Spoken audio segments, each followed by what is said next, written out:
sometimes I even, when I see a chef, hey chef, how you doing? I don't know him. How you doing, man? Good to see you, man. What you got on the menu today? You got some good stuff? What you got? And then he might having a bad day, and I might just cheer this brother up. You gotta be careful. That energy in the food. The energy in the food. Now he's like, I'm gonna hook this brother up. And my man, like, I tip him. He be like, oh yeah, that brother hooked me up. He tipped me last time. Yeah. Gave me, you know what I'm saying? You know, that's how I am. I like to communicate. I like to speak to my neighbors, even if a lot of times they don't speak. But Redman brought this up the other day, and that post went viral, and I was like, yeah, I deal with that all the time. Like, I speak to people all the time, and I'm actually doing more of it. I like doing it. It's almost like Smile. I'm actually like, yeah, what's up, man? How you doing? I don't care if I don't know him. I'm on a bike, like, hey, how you doing? I don't. You know, like I'm riding down the road or down south, and I'm waving at the folks on the porch. You know, that's how I'm doing it in the city. Like, hey, how you doing, bro? Man, you looking good, girl. You know, there's something. This is smooth. You don't gotta be. Girl, you fine now. You looking good, girl. I see you, girl. You know. It changes the guard. It changes the guard. Yeah. Like, you know, I like your hair. Yeah. You know. Oh, he didn't want anything else. Just the comment. He just want. That's it. There wasn't a price. Oh, that's kind of nice. Yeah. I love doing that. I think that's so, you know, it's classy. You know what I'm saying? Like, you looking good. Even if it's, you know, I'm not that way, but I can look at a guy and be like, yo, you looking good, man. Yeah. And they'd be like, yo, thanks, brother. He might need to hear that. That brother might need. No, you know it's what I'm saying? necessary. It's necessary. The concept, Bad Bitches United, that's where it came from. Right. I said, I don't know if I ever walked you through it, but I've seen men look at women and say, wow, she's bad as shit. Yeah. Right. Just period. It's like, yeah, no, she is. But she worked to get there. Right. Whether it's her DNA, natural looks, makeup, hair, regardless, it's work. Yeah. Right. And as men, I think we only settle for handsome. You feel what I'm saying? Like, oh man, I'm so handsome today. I just say, I say clean. We do clean. I just say clean. I'm clean. Outside of the clean, there's there's not more of a reach.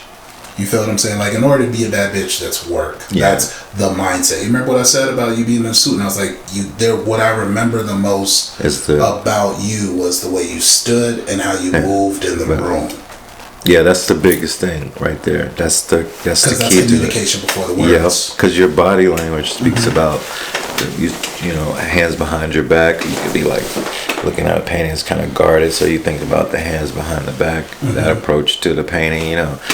And I'm thinking, maybe if I created something else, you know, my mind is just going way out there. Yeah. And then, you know, it's definitely the body. You know, 90% of language is through body language. You know. So, with that being said, how much presentation something like that do you give to the art itself outside of the art? How much? Say what's this? How much presentation do you give to the art itself outside of the art? Depending on what it is, like sometimes I can show the process of creating something, and I'll put a lot of time posting, letting people see, you know, what the layers of it is. Actually, I do it a lot. I use social media as my platform. I'm actually working on a YouTube channel. Really? Send that my way. I will, I'm man. about to come and comment on stuff. I'm gonna put together a lot of this. During the whole pandemic, I have this series called Pandemic Activities, and I was filming every day when they were protesting, you know, down the, you know, on the plaza. I have the original footage of them changing the name on the street. I have that footage, you know. I have a lot of footage. So I rode my bike through this pandemic, so I was constantly getting ahead of the march and shooting them coming toward me, and I let the crowd pass my camera for like a minute maybe, because it was so many people, and then I'll get out of the line and then cut in front of them again, riding my bike, and then filming on a monopod, and that's how I carried it, you know, with the DSLR, boom, and shot it. And I was doing that, and